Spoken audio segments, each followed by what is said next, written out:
Commerce concept building. कैसे आप सब? आई होप आप सब एकदम अच्छे होंगे, एकदम बढ़िया होंगे। आप सबकी पढ़ाई भी काफी अच्छी चल रही होगी। तो जैसे कि आप सब जानते हैं, हम आज चल रहे हैं मार्केटिंग मैनेजमेंट के 11 चैप्टर कंप्लीट हो चुके हैं। तो अभी मैं आपको 12th चैप्टर करवा रही हूँ, जो कि है न्यू प्रोडक्ट डेवलपमेंट प्रोसेस। तो कल से मैंने न्यू प्रोडक्ट डेवलपमेंट का प्रोसेस स्टार्ट किया है। परसों को मैंने आपको बेसिक मीनिंग समझाया था कि न्यू प्रोडक्ट मतलब क्या होता है, हम किस प्रोडक्ट को एक नया प्रोडक्ट मान सकते हैं। तो फिर कल को मैंने आपको प्रोसेस पढ़ाना स्टार्ट करवाया था। तो कल को हमने फर्स्ट स्टेप पढ़ा था प्रोसेस में। फर्स्ट स्टेप में मैंने आपको इंटरनल सोर्सेज समझाई थी। तो जो फर्स्ट स्टेप है प्रोसेस का, आज मैं उसकी आपको एक्सटर्नल सोर्सेज पढ़ाने वाली हूँ। फर्स्ट स्टेज थी आपकी जनरेशन ऑफ न्यू आइडियाज, इसमें मैंने इंटरनल सोर्सेज कल को आपको पढ़ा दी थी। आज मैं आपको एक्सटर्नल सोर्सेज पढ़ाने वाली हूँ। तो चलिए स्टार्ट करते हैं फिर आज की क्लास। तो चलिए स्टार्ट करते हैं आज की क्लास। टॉपिक है हमारा एक्सटर्नल सोर्सेज। तो एक्सटर्नल सोर्सेज वो सोर्सेज होती हैं जो कि आउटसाइड द कंपनी से हमें इंफॉर्मेशन मिलती है। तो वो सोर्सेज, वो इंफॉर्मेशन जो हमें कंपनी के ऑर्गेनाइजेशन के बाहर से मिल रहे हैं, उसको हम बोलते हैं एक्सटर्नल सोर्सेज। और इंटरनल कल को मैंने आपको पढ़ाई थी। इंटरनल वो होता है जो हमें कंपनी के अंदर से सोर्सेज मिलती हैं, इंफॉर्मेशन मिलती है। ठीक है। तो जो एक्सटर्नल सोर्सेज होती हैं वो हमें बाहर से मिलती हैं, बाहर के लोगों से हमें वो इंफॉर्मेशन मिलती है। इसको इसलिए हम उसको सोर्स बोलते हैं। सोर्स का मतलब क्या होता है? हमें जब कहीं से कोई इंफॉर्मेशन मिलती है, कोई सोर्स से, किसी सोर्स के थ्रू हमें इंफॉर्मेशन मिलती है, तो हम उसको एक नाम देते हैं सोर्स। ठीक है ना। फॉर एग्जाम्पल, मुझे कॉम्पिटिटर से, कस्टमर से इंफॉर्मेशन मिली किसी चीज के बारे में, तो मैं ये बोलूंगी कि ये मेरे सोर्सेस है जहां से मुझे इंफॉर्मेशन मिली है। तो चलिए, पहला सोर्स जो है एक्सटर्नल सोर्सेस में, जो पहला सोर्स है वो है आपका secondary information. Industry, I hope सब कुछ क्लियर आपको दिख रहा हो। Industries department and other government agencies publish list of available license and new product develop. तो जो इंडस्ट्रीज डिपार्टमेंट होती हैं, जो गवर्नमेंट की एजेंसी होती है, वो क्या करती है? एक लिस्ट पब्लिश करती हैं।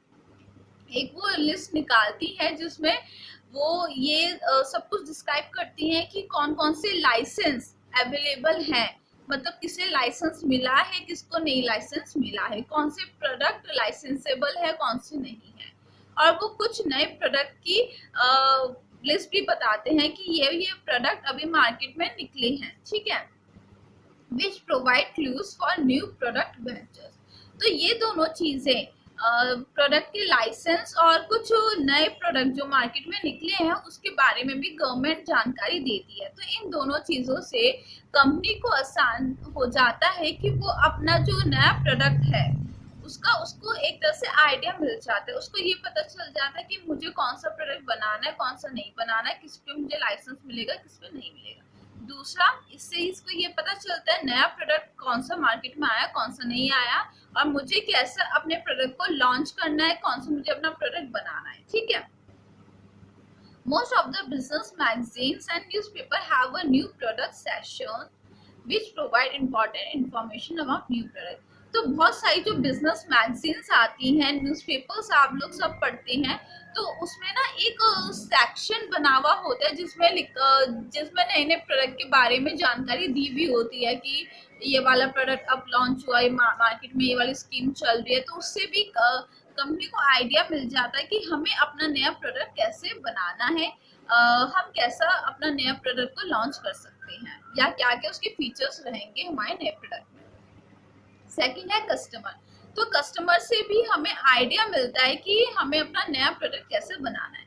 Customers are very important source of new product idea. The customer suggestions and complaint are a good source of new idea. देखो, जब हम कस्टमर को माल बेचते हैं, तो हम कस्टमर की इंफॉर्मेशन, मतलब उसकी इंफॉर्मेशन भी जानने की कोशिश करते हैं। हम ये पता करने की भी कोशिश करते हैं कि क्या कस्टमर को ये वाला प्रोडक्ट अच्छा लग रहा है या नहीं लग रहा है, क्या अगर उसको कोई कंप्लेंट है तो वो हमें बताए। क्योंकि देखो, जब तक वो कस्टमर हमें नहीं कुछ बताएगा तो हम कैसे उस प्रोडक्ट में कुछ इम्प्रूवमेंट ला पाएंगे या कैसे हम नया प्रोडक्ट बना पाएंगे। क्योंकि आपको पता है मार्केटिंग जो चलती है वो कस्टमर के टेस्ट और नीड्स के हिसाब से चलती है। तो कस्टमर यहाँ पे बहुत ज्यादा इम्पोर्टेंट रोल प्ले करता है in case of external sources. Most of the educated household often rights directly to manufacture their suggestion for product change or a new product change or a new product। तो आजकल इतने लोग educated हैं और अच्छी बात है, एजुकेटेड होना काफी अच्छी बात है क्योंकि हमें अपने राइट्स का, अपने एक तरह से ऑब्लिगेशंस का पता चलता है। तो देखो, तो अगर आप आजकल ये होता है कि हम डायरेक्टली कंपनी को मेल करते हैं या कैसे भी हम उनको कांटेक्ट करते हैं टोल फ्री नंबर पे कि हमें ऐसी ऐसी दिक्कत आ रही है प्रोडक्ट में, आपका प्रोडक्ट अच्छे से वर्क नहीं कर रहा, हमें ऐसे ऐसे चेंजेस चाहिए। तो अगर कस्टमर ये सब चीज़ें करता है तो कंपनी को एक आइडिया हो जाता है कि उसको अपने प्रोडक्ट में कौन कौन से चेंजेस लाने हैं, या अगर उसको नया प्रोडक्ट बनाना है तो ये बातें उसको ध्यान में रख के बनाना होगा। ठीक है। A company can arrange a meeting of the customers in order to collect information regarding their problems and solution। और कंपनी क्या करता है, कभी कभार एक मीटिंग अरेंज करता है जिसमें वो कस्टमर्स को बुलाते हैं और जो उनका मेन मकसद होता है इस मीटिंग के पीछे वो ये होता है कि हम कस्टमर से इंफॉर्मेशन कलेक्ट करें कि उसको हमारा प्रोडक्ट कैसा लग रहा है, जो बाजार में प्रोडक्ट है हमारा उसको कैसा लग रहा है, कुछ उसको दिक्कत आ रही है तो हम उन दिक्कतों को भी बदलने को तैयार हैं। ठीक है। Third is competitors. Manufacturer must establish a formal procedure for monitoring the new product activities of the competitors। देखो, कॉम्पिटिटर्स मार्केट में बहुत इंपॉर्टेंट रोल प्ले करते हैं। फॉर एग्जाम्पल, आपके कॉम्पिटिटर ने कुछ मार्केट में नया लॉन्च कर दिया, ठीक है, और आपका मार्केट में वही पुराना माल बिक रहा है। तो अब कॉम्पिटिटर ने नया लॉन्च कर दिया तो कस्टमर ज्यादा यहाँ पे अट्रैक्ट हो रहे हैं, कस्टमर कॉम्पिटिटर्स के पास लेने जा रहे हैं प्रोडक्ट। तो देखो, अगर आपको इस चीज के बारे में नॉलेज है कि ऐसा बाजार में चल रहा है कि कॉम्पिटिटर के प्रोडक्ट ज्यादा बिक रहे हैं, तो आपको एक नया प्रोडक्ट बनाना पड़ेगा।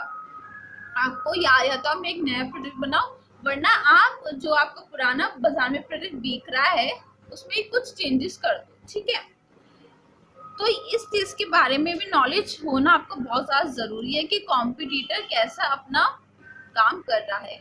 तो इसके लिए फॉर्मल प्रोसीजर एस्टैब्लिश किया जाता है जिससे हम अपना जो कॉम्पिटिटर की एक्टिविटीज होते हैं उसके ऊपर नजर रखते हैं।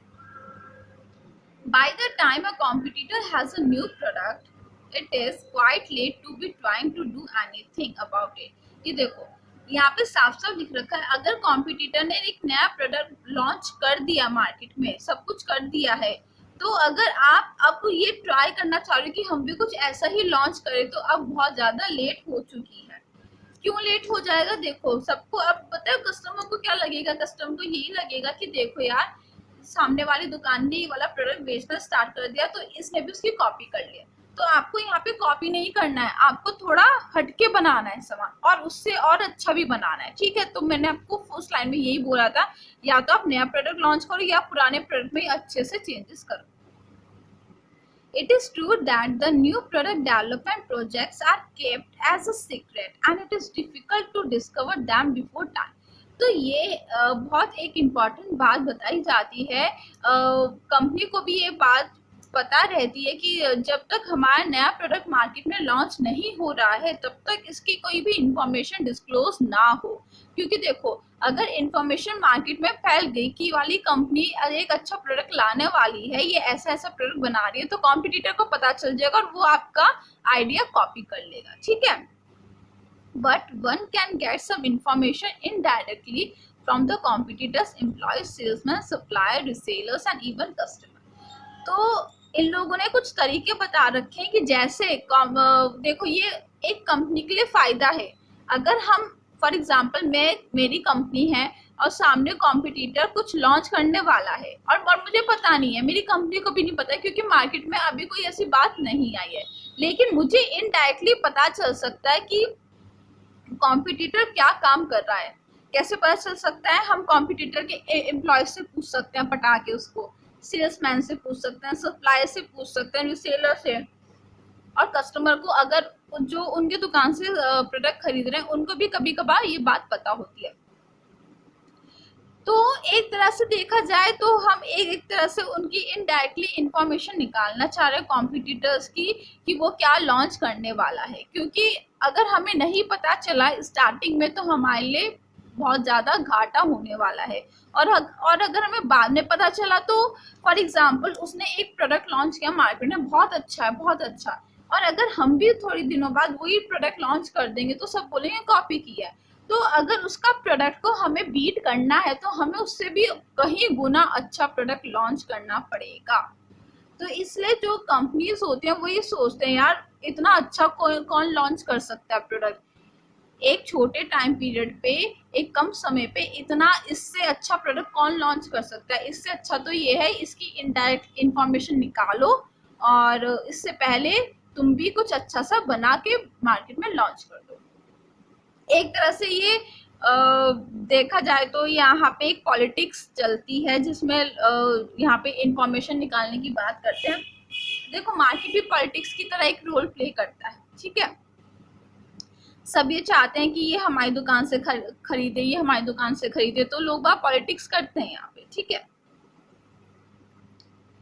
फिर है आपका competitor product mix also help in generating the product idea. जो कॉम्पिटिटर की जो प्रोडक्ट मिक्स है, प्रोडक्ट मिक्स मैंने आपको पढ़ा रखा क्या होता है। प्रोडक्ट मिक्स अगर मैं शॉर्ट टर्म में बताऊं तो वो सारे प्रोडक्ट की जो कस्टमर को वो डिलीवर करने वाला है। तो कॉम्पिटिटर की प्रोडक्ट मिक्स हमें हेल्प करती है कि जिससे हमें एक नया आइडिया पता चल पाए अपने प्रोडक्ट के लिए, ठीक है। हमें ये पता होता है कि कॉम्पिटिटर कौन सा प्रोडक्ट मिक्स यूज कर रहा है, तो उससे हम अपनी आइडिया लगा सकते हैं कि हम ये वाला प्रोडक्ट हम लॉन्च करेंगे। Fourth is reseller. Resellers middlemen are an integral part of a firm's marketing system. Resellers और middlemen बहुत ज़्यादा important play रोल करते हैं क्योंकि डायरेक्ट कांटेक्ट में रहते हैं कस्टमर से, तो इन लोगों को ज़्यादा अवेयरनेस होती है कि कौन सा प्रोडक्ट हमें लॉन्च करना चाहिए कौन सा नहीं। They are the close contact with the customer and well aware about the market changes. तो इनको सारी चीजों का पता होता है, मार्केट में क्या चल रहा है इनको वो भी पता होता है, तो ये काफी अच्छा रोल प्ले करते हैं यहाँ। फिर है आपका इन्वेंटर्स। इन्वेंटर्स जो इन्वेंट करते हैं अच्छी अच्छी चीजें, साइंटिस्ट हो गए, इंजीनियर्स हो गए, इन्वेंटर्स हो गए, the creative person R A की source of technology, innovation and new product idea from outside the company. तो जो इन्वेंटर्स होते हैं ये यहाँ पे काफी अच्छा रोल प्ले करते हैं। साइंटिस्ट हो गए, इंजीनियर्स हो गए, इन लोगों के पास बहुत अच्छी अच्छी टेक्नोलॉजीज के आइडियाज होते हैं, बहुत अच्छे अच्छे प्रोडक्ट के भी आइडियाज होते हैं, तो हम यहाँ से भी इनसे भी बात कर सकते हैं और अच्छा प्रोडक्ट लॉन्च कर सकते हैं। फिर आपका 6 फॉरेन मार्केट। आई होप आपको दिख रहा, वरना मैं थोड़ा कैंपस सेट कर देती हूँ।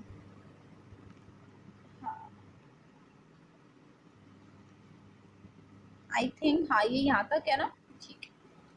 तो यहाँ पे आपका फॉरेन मार्केट। फॉरेन मार्केट में क्या है आपका, every country is known for a certain product और प्रोडक्ट्स। देखो हर कंट्री की एक स्पेशलिटी है, ठीक है ना। कोई कंट्री किसी प्रोडक्ट को बनाने में अच्छी है, कोई कंट्री किसी प्रोडक्ट को बनाने में अच्छी है। सब कंट्रीज की एक स्पेशल गुड होता है, एक स्पेशल प्रोडक्ट होता है। जर्मनी का है स्टील एंड कार्स, वहाँ पे स्टील काफी पॉपुलर है, कार्स वहाँ की काफी अच्छी मानी जाती है। फ्रांस में वाइन है, इटली में लेदर प्रोडक्ट अच्छे बताए जाते हैं, जापान में इलेक्ट्रॉनिक प्रोडक्ट्स काफी अच्छे हैं वहाँ के, इंडिया की टी और कॉफी अच्छी है। Therefore, for new product idea, one can visit the foreign market. देखो हम यहाँ पे अगर हम फॉरेन मार्केट को विजिट करते हैं तो हमें आइडियाज पता चलते हैं कि अलग अलग कंट्रीज में क्या क्या सामान बिक रहा है, वहाँ का क्या स्पेशल है, या वो लोग कैसे अपनी प्रोडक्ट को बेच रहे हैं, कैसे कैसे वो नए नए प्रोडक्ट को बना के बेच रहे हैं, कौन कौन से वो आइडिया यूज कर रहे हैं, तो यहाँ से भी हमें आइडिया मिल सकता है। 7th is animation films. The producers and the writers of animation films वो फिल्म्स होती है जो आप एक तरह से बोल सकते हो जो कार्टून की तरह लगती है। उसमें रियल हीरोज रियल करेक्टर्स नहीं होते, वो एक एनिमेटेड होती है। आई होप आपको पता हो एनिमेशन फिल्म्स क्या होती है, वो एक कार्टून जैसे करेक्टर्स होते हैं, ठीक है ना। तो जो प्रोड्यूसर्स होते हैं, जो राइटर्स होते हैं एनिमेशन फिल्म्स जो बनाते हैं, वो क्या करते हैं, वो दिखाते हैं एनिमेटेड प्रोडक्ट्स और ideas in their film which become a good source of new product idea. जो एनिमेशन फिल्म्स होती हैं उसमें जो चीज़ें दिखाई जाती हैं, जो प्रोडक्ट दिखाए जाते हैं, जो आइडियाज बताए जाते हैं, वो गुड सोर्स हो सकता है हम लोगों के लिए। कभी कभार एनिमेशन फिल्म्स में काफ़ी अच्छे प्रोडक्ट्स दिखाए जाते हैं। फॉर एग्जांपल इधर मैं अगर किसी कार्टून का एग्जांपल लूँ तो कार्टून में क्या होता है, कभी कभार वो लोग काफ़ी अच्छे प्रोडक्ट्स दिखाते हैं, ठीक है। तो हमें वहाँ से आइडिया मिलता है कि हम ये वाला प्रोडक्ट लॉन्च कर सकते हैं या इसकी तरह हम कुछ लॉन्च कर सकते हैं, ठीक है। फिर है आपका लास्ट अदर सोर्सेज। इनके अलावा भी कुछ अलग सोर्सेज होते हैं जिनसे हम इंफॉर्मेशन गैदर कर सकते हैं। There are many other sources from where we can collect the product ideas such as technical universities, engineer colleges, government research laboratories, private research organization। ये कुछ यूनिवर्सिटीज कॉलेजेस हैं, कुछ ऑर्गेनाइजेशन हैं जहाँ से आप इंफॉर्मेशन ले सकते हैं। आपको काफ़ी अच्छी आइडियाज मिलेंगे अपने प्रोडक्ट को डेवलप करने के लिए, आपके लिए बहुत ज़्यादा हेल्पफुल रहेगा। Second is industrial consultants. आप इंडस्ट्री से जो इंडस्ट्री से जो कंसल्टेंट्स होते हैं उनसे आप आइडियाज ले सकते हैं, उनसे आप बात कर सकते हैं। ट्रेड एसोसिएशन, एडवर्टाइजिंग एजेंसीज, जो एडवर्टाइजमेंट करती हैं एजेंसीज, आप उनसे भी बात कर सकते हैं। इंटरनेशनल ट्रेड फेयर्स, बहुत अच्छी ट्रेड फेयर्स लगती हैं आउटसाइड द कंट्रीज। अभी हमने पढ़ा था ना कि हम फॉरेन मार्केट को देख सकते हैं, तो यहाँ पे भी ट्रेड फेयर्स में हमें अच्छे प्रोडक्ट्स, एग्जीबिशंस में बहुत अच्छे प्रोडक्ट्स, काफ़ी अच्छी चीज़ें हमें देखने को मिलती है। टेक्निकल कोलैबोरेशन, आप कोलैबोरेट भी कर सकते हैं। ये इंटरनेशनल बिजनेस में आपको पढ़ाऊंगी टेक्निकल कोलैबोरेशन क्या होता है। अभी मैं आपको शॉर्ट फॉर्म में बता रही हूँ, जब हम एक कंट्री के साथ कोलैबोरेट करते हैं, उसकी अच्छी टेक्नोलॉजी है, हम चाह रहे हैं कि हम उनके साथ काम करें, तो हम उनकी टेक्नोलॉजी अगर हम यूज़ करना चाहते हैं तो हम उनके साथ एक तरह से हाथ मिला लेते हैं, ठीक है। और फिर हम दोनों, वो वाली कंट्री और हमारी कंट्री मिलके एक प्रोडक्ट बनाती है। फिर suppliers of raw material, new product consultants, जो सप्लायर्स हैं, जो कच्चा माल हमें प्रोवाइड करते हैं, उनसे भी आइडियाज ले सकते हैं। न्यू प्रोडक्ट डेवलपमेंट के कंसल्टेंट्स होते हैं अलग से, उनसे भी हम आइडिया ले सकते हैं। Brain storming session of the management technician. Brain storming में अभी आपको शॉर्ट फॉर्म में बताती हूँ। ब्रेन स्टॉर्मिंग एक तरीका होता है जिससे आपको एक तरह से नए नए आइडियाज आपको पता चलते हैं। फॉर ब्रेन स्टॉर्मिंग में होता क्या है, बेसिकली काफ़ी सारे लोग बैठे हुए होते हैं और उनको एक एक टॉपिक दिया जाता है, ठीक है। उनको यही टॉपिक दे दिया, फॉर एग्जांपल कि आप कुछ नए आइडिया सोचो हमारे प्रोडक्ट के लिए कि हम मार्केट में क्या लॉन्च कर सकते हैं। तो ये लोग सोचते रहते हैं। मतलब ब्रेन स्टॉर्मिंग एक ऐसी टेक्निक है जहाँ पे आप एक टॉपिक के बारे में 1000 चीज़ें आप सोच सकते हैं। यहाँ पे कुछ सिलेक्शन यहाँ पे कुछ अभी प्रॉपर सिलेक्शन नहीं किया जाता कि हम किसका आइडिया चूज करेंगे। बस यहाँ पे इनका मेन मोटिव यही होता है कि ज़्यादा से ज़्यादा हमें आइडियाज मिले, ज़्यादा से ज़्यादा लोग सोचें और हमें आइडियाज मिले, उसके बाद हम सेलेक्ट डिससेलेक्ट करेंगे। तो ब्रेन स्टॉर्मिंग एक ऐसी टेक्निक है जहाँ पे आप एक ही टाइम पे बहुत सारे आइडियाज के बारे में आप सोचते हो और उसको आप शेयर करते हो, ठीक है। तो ये थी आपकी एक्सटर्नल सोर्सेज 8 है ये। आई होप आपको ये एक्सटर्नल सोर्सेज समझ में आई हो। अगर आपको किसी भी पॉइंट में डाउट है तो आप आराम से मुझसे पूछ सकते हैं। तो ये थी आज की एक छोटी सी क्लास जिसमें मैंने आपको समझाया है एक्सटर्नल सोर्सेज। हमने सारे एक्सटर्नल सोर्सेज पढ़ लिए, टोटल 8 थे, मैंने आपको 8 के 8 पढ़ा दिए हैं। कल को मैं आपको पढ़ाने वाली हूँ second step new product development process का, जो है आपका स्क्रीनिंग ऑफ आइडियाज। तो कल को मैं आपको सेकंड स्टेज करवाऊंगी प्रोडक्ट डेवलपमेंट का प्रोसेस का, ठीक है। तो मैं बड़े आराम से चल रही हूँ, मुझे कोई जल्दी नहीं है, मैं बस ये चाहती हूँ कि आपको अच्छे से समझ में आए, इसलिए मैं धीरे धीरे समझा रही हूँ। एग्जाम्पल जितना भी मुझे समझ में आता है मैं एग्जाम्पल्स का यूज करके आपको यहाँ पे समझाती हूँ। अगर फिर भी आपको कोई डाउट या कंफ्यूजन होती है तो आप आराम से मुझसे कमेंट सेक्शन में पूछ सकती है। तो फिर अब मिलते हैं कल की क्लास में।